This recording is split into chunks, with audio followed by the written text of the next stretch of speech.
Hello दोस्तों, welcome back to the channel Horizon Classes. So दोस्तों, आज के इस वीडियो में हम final accounts of sole trading concern chapter का पार्ट 2 देखेंगे दोस्तों। और आज की इस वीडियो में हम एक नए टॉपिक की शुरुआत करेंगे दोस्तों।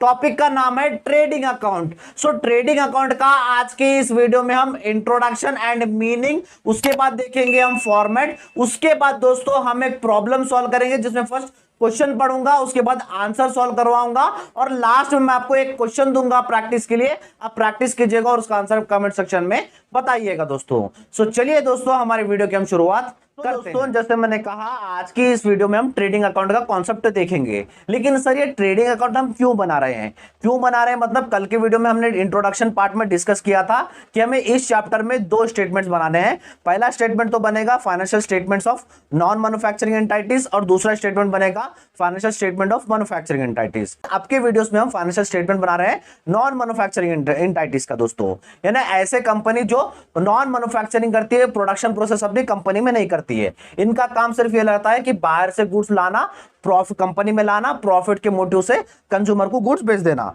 ये कंपनी का काम रहता है जिसे हम कहते हैं नॉन मैन्युफैक्चरिंग एंटाइटीज। इसमें कंपनी 3 अकाउंट्स बनाती है। पहला होता है ट्रेडिंग अकाउंट, दूसरा होता है profit and loss account, third होता है बैलेंस शीट। आज की इस वीडियो में दोस्तों हम ट्रेडिंग अकाउंट का कॉन्सेप्ट देखेंगे। अबे ट्रेडिंग अकाउंट क्यों बनाते हैं सर? ट्रेडिंग अकाउंट मेन बनाते हैं दोस्तों कॉस्ट ऑफ गुड्स सोल्ड जानने के लिए, यानी गुड्स जो बेच रही है कंपनी उसको मेन कॉस्ट कितना लग रहा है ये जानने के लिए हम ट्रेडिंग अकाउंट बनाते हैं दोस्तों। यहां पर थोड़ा बहुत कंफ्यूजन हो रहा होगा, लेकिन जब हम फॉर्मेट समझेंगे, जब हम प्रॉब्लम करेंगे तो आपको सारा ट्रेडिंग अकाउंट का कॉन्सेप्ट क्लियर हो जाएगा दोस्तों। सो आज के इस वीडियो में सिर्फ ट्रेडिंग अकाउंट का हम कॉन्सेप्ट देखेंगे। कल के परसों की वीडियो में profit and loss account, balance sheet देख लेंगे दोस्तों।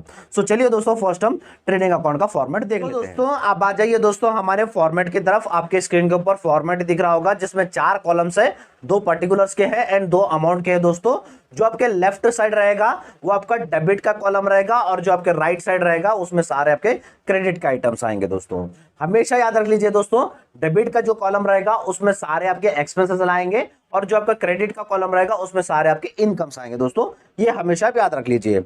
चलिए पहले डेबिट साइड में जो जो आइटम्स है उसके बारे में हम डिस्कस कर लेते हैं। डेबिट साइड में फर्स्ट देखिए दोस्तों, ओपनिंग स्टॉक।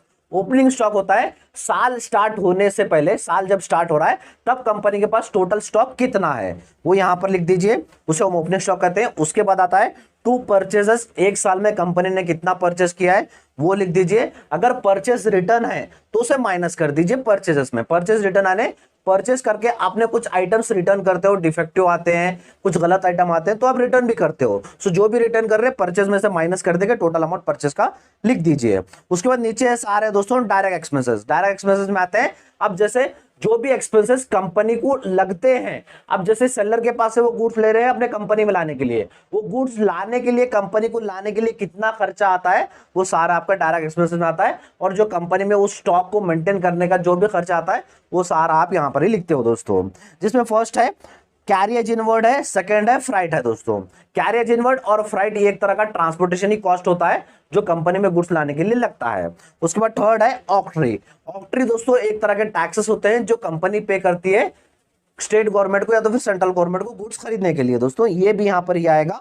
उसके बाद डक ड्यूज। डक ड्यूज यानी शिप से आप गुड्स मंगा रहे हो कंपनी को तो वो भी चार्जेस यहां पे आएंगे। उसके बाद दोस्तों एक्साइज ड्यूटी है। एक्साइज ड्यूटी यानी फॉरेन से आप प्रोडक्ट मंगा रहे हो, अपने कंपनी में गुड्स मंगा रहे हो तो फॉरेन को मंगा रहे हो तो आपको चार्जेस पे करना होता है सेंट्रल गवर्नमेंट को, वो सारे एक्साइज ड्यूटी में आते हैं दोस्तों। उसके बाद नेक्स्ट है टू रॉयल्टी। रॉयल्टी में आप किसी का ब्रांड यूज कर रहे हो तो उसे पे करना होता है, सो वो रॉयल्टी चार्जेस भी यहाँ पे आएंगे। उसके बाद to motive power. Motive power में कुछ एनर्जी आएंगे, इलेक्ट्रिसिटी आएंगे जो आपके गोडाउन में या तो फिर फैक्ट्री में लगती है कि गुड्स को मेंटेन करने में या तो फिर बनाने में, वो सारा यहाँ पर आएगा। टू वेजेस, जो आप लेबर्स को पे करते हो वेजेस। वेजेस यहां पर आता है salary profit and loss account में आता है दोस्तों, ये हमेशा याद रख लीजिए। टू वेजेस हमेशा ट्रेडिंग अकाउंट में आएगा। उसके बाद टू कोल गैस वाटर, जो कोल गैस वाटर लगता है वो सारा यहां पर ही आएगा। उसके बाद लास्ट है टू फैक्ट्री एक्सपेंसेस, जो भी आपके फैक्ट्री रिलेटेड एक्सपेंसेस रहेंगे वो सारे डेबिट साइड ही आएंगे दोस्तों। ये हमने सारा देख लिया कि डेबिट साइड में आपका क्या क्या आता है, ये सारा हमने अभी तक देख लिया दोस्तों। ग्रॉस प्रॉफिट है, ग्रॉस प्रॉफिट मैं आपको लास्ट में समझाऊंगा। उसके बाद आ जाइए हमारे क्रेडिट साइड। क्रेडिट साइड में सिर्फ दो चीज आते हैं। पहला आता है बाय सेल्स, आपने एक साल में एक कंपनी ने कितना सेल किया वो अमाउंट आएगा। अगर सेल्स रिटर्न है तो वो माइनस होगा। सेल्स रिटर्न है, कुछ रिटर्न आपने सेल किया, सो कंज्यूमर ने आपको रिटर्न किया, तो रिटर्न्स माइनस होंगे सेल्स में से और अमाउंट लिख दिया जाएगा। अगर रिटर्न नहीं है तो जो सेल का अमाउंट है वो डायरेक्ट ऑर्डर कॉलम में लिख दीजिएगा दोस्तों। उसके बाद नेक्स्ट है दोस्तों क्लोजिंग स्टॉक। क्लोजिंग स्टॉक आने एक साल के एंड हुए के बाद, एंड जब होता है एक साल का, तो उस साल के तक कंपनी के पास टोटल स्टॉक कितना बच गया, कितने प्रोडक्ट बच गए, वो सारा क्लोजिंग स्टॉक में लिखते हो दोस्तों। ये हो गया हमारा क्रेडिट साइड में सिर्फ दो एंट्रीज आते हैं, सेल्स एंड क्लोजिंग स्टॉक। अब हमारा लास्ट काम होगा दोस्तों ग्रॉस प्रॉफिट या तो फिर ग्रॉस लॉस आ रहा है वो हमें फाइंड आउट करने के लिए। ये कैसे फाइंड आउट करेंगे, ये बहुत ही इजी ट्रिक है फाइंड आउट करने के लिए। जो दोनों साइड के अमाउंट है, डेबिट साइड के क्रेडिट साइड के, दोनों साइड के अमाउंट कैलकुलेट कर लीजिए और जो साइड का अमाउंट ज्यादा है वो दोनों साइड रख लीजिए दोस्तों। एक एग्जांपल के तौर पर बताता हूं, क्रेडिट साइड का 1 लाख है और डेबिट साइड का 80,000 है, समझिए दोस्तों। तो 1 लाख जो ज्यादा अमाउंट है वो दोनों साइड रख दीजिए, दोनों के टोटल में रख दीजिए, डेबिट और क्रेडिट साइड के दोनों टोटल में रख दीजिए। अब जैसे मैंने कहा डेबिट साइड का कम है, कम कितना है, 20,000 कम है, सो 20,000 कम है तो वो ऊपर जो ग्रॉस प्रॉफिट दिख रहा है वो 20,000 बोल के ग्रॉस प्रॉफिट पर लिख दीजिए। जितना कम है वो आपको अमाउंट मेंशन करना है, जितना कम है सिर्फ वही अमाउंट कैलकुलेट करना है, वही अमाउंट मेंशन करना है। अगर आपका डेबिट साइड का ज्यादा हो रहा है, क्रेडिट साइड का कम हो रहा है, तो समझ लीजिए वो आपको लॉस हो रहा है। कितना लॉस हो रहा है यहाँ पर ऊपर लिख दीजिएगा दोस्तों। यहाँ पर थोड़ा कंफ्यूजन हो रहा होगा, लेकिन जब हम प्रॉब्लम करेंगे तब आपको कंफ्यूजन नहीं होगा, तब क्लियरली इंडिकेट कर दूंगा दोस्तों। सो चलिए वहां पर हम समझते हैं, पहले हम क्वेश्चन पढ़ेंगे उसके बाद हम हमारे आंसर की तरफ हम बढ़ेंगे दोस्तों। सो चलिए क्वेश्चन की तरफ बढ़ते हैं दोस्तों। आ जाइए दोस्तों हमारे क्वेश्चन की तरफ। दोस्तों आपके स्क्रीन के ऊपर आप क्वेश्चन दिख रहा होगा, क्वेश्चन पढ़ लेते हैं। From the following information prepare trading account. ये जो आपको नीचे इन्फॉर्मेशन दिया गया है उसका इन्फॉर्मेशन का यूज करते हुए आपको ट्रेडिंग अकाउंट बनाना है दोस्तों। देखिए दो कॉलम्स है, पर्टिकुलर्स है एंड अमाउंट का कॉलम है। यहाँ पर आपको पर्टिकुलर्स में सारा इन्फॉर्मेशन और अमाउंट में उसका सारा इन्फॉर्मेशन दिया गया है दोस्तों। स्टॉक है, परचेजेस है, सेल्स है, परचेज रिटर्न है, सेल्स रिटर्न है, वेजेस है, कैरियज इनवर्ड है, एक्साइज ड्यूटीज है, एंट्री टैक्स है एंड स्टॉक दिया गया है।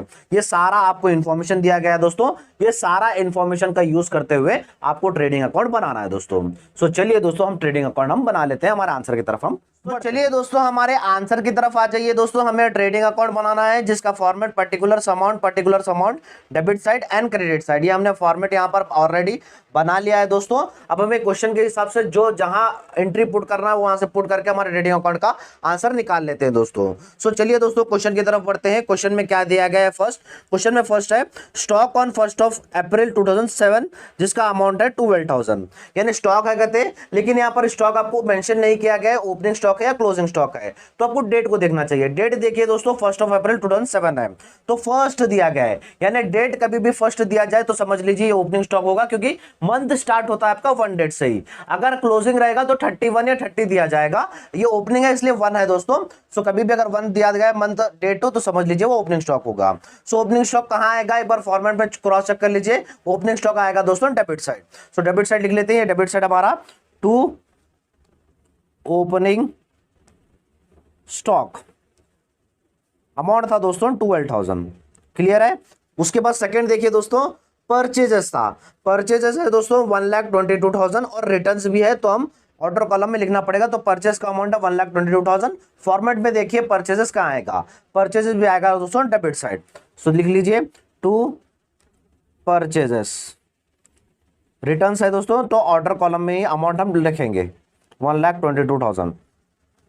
उसके बाद देखिए दोस्तों नेक्स्ट क्या है, उसके बाद नेक्स्ट है सेल्स। सेल्स का अमाउंट है 1,97,000। सेल्स कहां पे आता है देखिए दोस्तों, सेल्स आता है क्रेडिट साइड। फॉर्मेट में आपके क्रेडिट साइड दिख रहा होगा। सो लिख लेते हैं बाय सेल्स 1,97,000 है दोस्तों। उसके बाद देख लीजिए नेक्स्ट क्या है, उसके बाद आपका परचेज रिटर्न है दोस्तों। परचेज रिटर्न का अमाउंट 2,500 है। सो परचेज रिटर्न जैसे मैंने कहा हमेशा परचेज में से माइनस होता है, माइनस परचेज रिटर्न 2,500। सो चलिए इन दोनों कैलकुलेट कर लीजिए। 1,22,000 में से 2,500 निकल गया तो आपका आंसर 1,19,500 आएगा दोस्तों। उसके बाद नेक्स्ट आपके क्वेश्चन में क्या है, सेल्स रिटर्न है। सेल्स रिटर्न का अमाउंट 2,000 है दोस्तों। सेल्स रिटर्न हमेशा सेल्स में से माइनस होता है, माइनस सेल्स रिटर्न 2,000। सो दोस्तों कैलकुलेट कर लीजिए, 1,97,000 में से 2,000 चलेगा तो 1,95,000 आपका सेल्स का अमाउंट हो गया दोस्तों। उसके बाद नेक्स्ट देखिए, उसके बाद सारे आपके एक्सपेंसेस है। उसके बाद वेजेस है, वेजेस अमाउंट है 15,000। वेजेस कहां पे आता है, फॉर्मेट पे एक बार क्रॉस चेक कर लीजिए, डेबिट साइड ही आएगा वेजेस टू वेजेस अमाउंट था दोस्तों 15,000। उसके बाद नेक्स्ट देखिए दोस्तों, नेक्स्ट है कैरियज इनवर्ड जिसका अमाउंट है 6,000। कैरियज इनवर्ड ट्रेडिंग अकाउंट में कहां आता है, डेबिट साइड ही आता है दोस्तों। टू कैरियज इनवर्ड अमाउंट था 6,000। क्लियर है यहां तक दोस्तों। उसके बाद देखिए नेक्स्ट है एक्साइज ड्यूटी। एक्साइज ड्यूटी का अमाउंट है दोस्तों 4,000। एक्साइज ड्यूटी कहां पर आता है, देखिए दोस्तों डेबिट साइड ही आता है। सो डेबिट साइड में आता है तो लिख दीजिए टू एक्साइज ड्यूटीज अमाउंट था दोस्तों 4,000। उसके बाद नेक्स्ट है दोस्तों एंट्री टैक्स। एंट्री टैक्स का अमाउंट 2,000 है। ये हमने फॉर्मेट में एंट्री टैक्स मेंशन नहीं किया था, लेकिन मैंने जो कहा था जो भी आपको कंपनी में लाने के लिए, जो भी गुड्स को लाने के लिए जो भी टैक्स लगेगा या तो फिर जो भी खर्चा लगेगा वो सारा डेबिट साइड ही आएगा कहा था मैंने। तो ये भी एक तरह का टैक्स होता है दोस्तों, टैक्स भी आपका डेबिट साइड ही आएगा। टू एंट्री टैक्स अमाउंट था दोस्तों 2,000। उसके बाद देखिए दोस्तों लास्ट चीज है क्लोजिंग स्टॉक है 31 मार्च 2008 है। तो 31 मार्च दिया गया है, तो मैंने जैसे कहा आपको स्टॉक दिया गया लेकिन मेंशन नहीं किया कि क्लोजिंग है। सो अगर लेकिन डेट दिया गया 31 दिया गया, तो 31 दिया गया तो मैंने क्या कहा 31 दिया गया तो क्लोजिंग स्टॉक ही रहता है। सो क्लोजिंग स्टॉक एक बार फॉर्मेट में देख लिया, क्लोजिंग स्टॉक कहाँ आएगा, क्लोजिंग स्टॉक फॉर्मेट में दोस्तों हमारे क्रेडिट साइड आएगा। सो लिख लीजिए बाय क्लोजिंग स्टॉक अमाउंट था दोस्तों 28,000। यहां तक दोस्तों हमारा क्वेश्चन का हमने सॉल्व कर लिया। क्वेश्चन में जितने भी एंट्रीज दिए गए थे वो सारे हमने ट्रेडिंग अकाउंट में पुट कर लिए। अब हमें डायरेक्ट हमें आंसर निकालना है दोस्तों। सो चलिए दोस्तों दोनों साइड का हमें टोटल करना है, दोनों साइड का टोटल कर लेते हैं। पहले ये साइड का कर लेते हैं, क्रेडिट साइड का 1,95,000 प्लस 28,000 करेंगे तो हमारा आंसर दोस्तों नीचे रख लेते हैं 2,23,000 आएगा, नीचे हम पुट कर लेते हैं दोस्तों। उसके बाद ये साइड का टोटल कर लीजिए 12,000, 1,99,500, 15,000, 6,000, 4,000 एंड 2,000, जिसका हमारा टोटल आएगा दोस्तों 1,58,500। अब देख लीजिए दोनों में से बड़ा कौन सा है, 2,23,000 और 1,58,500 में से बड़ा कौन सा है, 2,23,000 है दोस्तों। सो 2,23,000 दोनों जगह पुट कर लीजिए 2,23,000। सो यहाँ पर भी 2,23,000 दोनों जगह ये हमने पुट कर लिया दोस्तों, दोनों जगह पुट कर लिया। आप 2,23,000 में से 1,58,500 माइनस कर लीजिए तो आंसर कितना आएगा, आंसर आएगा 64,500। 64,500 क्या है दोस्तों, ये आपका हो गया ग्रॉस प्रॉफिट। आई होप समझने आ गया होगा। पहले क्या करना है आपको, दोनों का टोटल करना है। दोनों का टोटल करने के बाद आपको जो बड़ा अमाउंट दिखा वो बड़ा अमाउंट यहां पर लिख देना है। बड़ा अमाउंट हमारा ये था, ये छोटा अमाउंट था। सो बड़े अमाउंट में से छोटा अमाउंट माइनस करके कितना बच गया वो आप यहां पर लिख देंगे, क्रॉस प्रॉफिट लिख दीजिए। जब ये सारा टोटल करेंगे तो आपको 2,23,000 ही आएगा दोस्तों। ये लिखना नहीं है, ये सिर्फ मैं आपको समझाने के लिए बताया हूं दोस्तों। सो दोस्तों ये था आपका ट्रेडिंग अकाउंट। आई होप आपको ट्रेडिंग अकाउंट समझने आ गया होगा। एक बार जल्दी से स्क्रीनशॉट ले भी लीजिए। सो दोस्तों और जैसे मैंने कहा था मैं लास्ट में आपको इसी तरह का एक प्रैक्टिस क्वेश्चन दूंगा, आपके स्क्रीन के ऊपर वो क्वेश्चन दिख रहा होगा, आप प्रैक्टिस कीजिएगा और इसका आंसर कमेंट सेक्शन में बताइएगा दोस्तों। और आप जानते हो दोस्तों हम फाइनेंशियल अकाउंटिंग क्लासेस स्टार्ट कर दिए थे, जिसके प्लेलिस्ट का लिंक मैं आपको डिस्क्रिप्शन बॉक्स में दे दूंगा, जहां पर आपको सारी क्लासेस मिल जाएंगे दोस्तों। और एक बात दोस्तों, पिछला वीडियो जो इंट्रोडक्शन मैंने कराया उसका भी मैं लिंक आपको डिस्क्रिप्शन बॉक्स में दे दूंगा, एक बार डिस्क्रिप्शन बॉक्स चेक कर लीजिएगा दोस्तों। अगर हमारा आज का वीडियो अच्छा लगा तो वीडियो को लाइक कर दीजिए, चैनल को सब्सक्राइब कर लीजिएगा, क्योंकि आगे जाके आपको और ऐसी सीरीज आती जाएंगी। सो इसलिए हमारे चैनल से जुड़े रहिएगा दोस्तों और अपने फ्रेंड्स के साथ भी इस वीडियो को शेयर कर दीजिएगा। मिलते हैं हमारे नेक्स्ट वीडियो में दोस्तों। Thank you so much.